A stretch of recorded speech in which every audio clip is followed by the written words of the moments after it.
Class में आप second class की यात्रा कर सकते हैं, और अकेले अगर चलते हैं तो फर्स्ट क्लास की यात्रा करेंगे। ये अलायंस आपको रेलवे का मिलता है। तो एयर अलायंस मिलता है, रेलवे अलायंस मिलता है, और इसके अलावा आपको हेल्थ के लिए इंश्योरेंस मिलता है, फ्री में इंश्योरेंस, कैशलेस इंश्योरेंस है।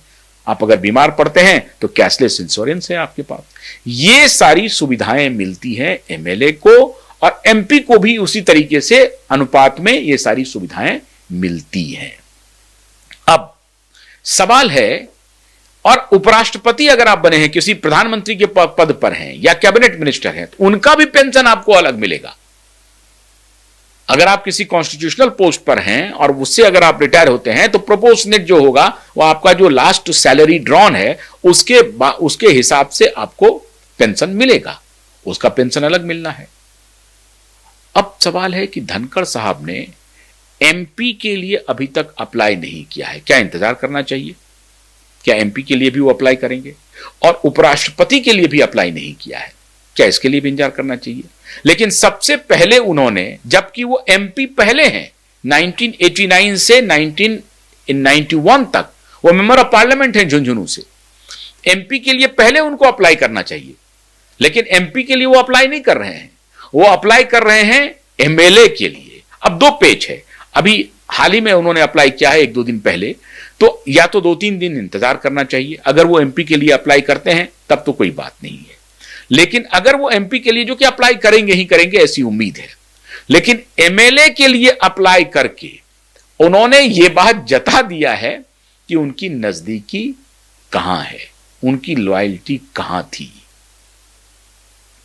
और ये ऑनलाइन एप्लीकेशन चला गया है, तो लॉयल्टी भी अब स्पष्ट हो गई। अगर वो एमपी के पेंशन के लिए अप्लाई नहीं करते हैं तो यह स्पष्ट हो जाएगा कि वो, चूंकि भारतीय जनता पार्टी के सत्ता काल में उनको लोकसभा में आपको सचिवालय को भेजना पड़ेगा डॉक्यूमेंट, तो वो उससे बच रहे हैं। क्या यह बात है क्या कि लोकसभा वो सचिवालय नहीं भेजना चाहते हैं, या इस सरकार से इतने संबंध खराब हो गए हैं कि वो अपने पेंशन के लिए भी वो संपर्क नहीं करना चाहते हैं, पेंशन की तिलांजलि देना चाहते हैं?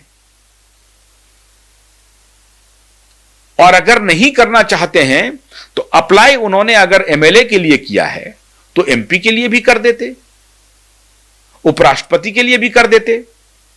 उन्होंने अभी तक नहीं किया है, और अगर वो करेंगे तो वो खबर में आ जाएगी। और ये सारी मीडिया रिपोर्ट्स है, ये खबरें छप चुकी हैं, अखबारों में आ चुकी हैं ये खबर। तो जब अखबार रिपोर्ट कर चुका है, तीनों पेंशन के हकदार वो हैं, उसके बाद भी वो 2 पेंशन के लिए अप्लाई नहीं कर रहे हैं, और अप्लाई कर रहे हैं सिर्फ एमएलए वाले पेंशन के लिए, और एमएलए तो थे वो कांग्रेस पार्टी से, लेकिन अभी सरकार तो वहां पर बीजेपी की है। अब ये बहुत इंपॉर्टेंट बात है, राजस्थान में बीजेपी की सरकार है, दिल्ली में भी बीजेपी की सरकार है, तो यह बात कहीं से नहीं उतर रही है कि सरकार से उनका कोई झगड़ा है। क्योंकि पेंशन जो भी है, लेकिन वो तो सरकार किसी की भी रहे, लेकिन मामला तो ये सरकारी है, उसमें कोई रोक टोक नहीं है। ये आपका जो कानून है, कानून के तहत आपका हक है, आपको मिलेगा ही। तो आप यहां भी कर सकते थे अप्लाई, यहां क्यों नहीं कर रहे हैं अप्लाई?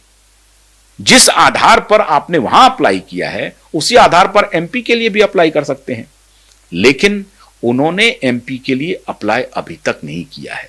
थोड़ा इंतजार हम भी कर रहे हैं, अगर वो एमपी के लिए अप्लाई कर देते हैं तो ये बात सही नहीं होगी।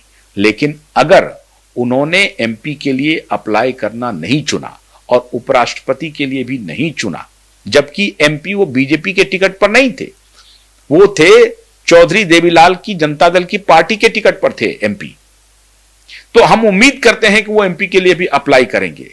लेकिन अगर उन्होंने एमपी के लिए अप्लाई नहीं किया, उपराष्ट्रपति के लिए अप्लाई नहीं किया, तो वो संदेश क्या देना चाहते हैं, ये बहुत इंपॉर्टेंट होने वाला है।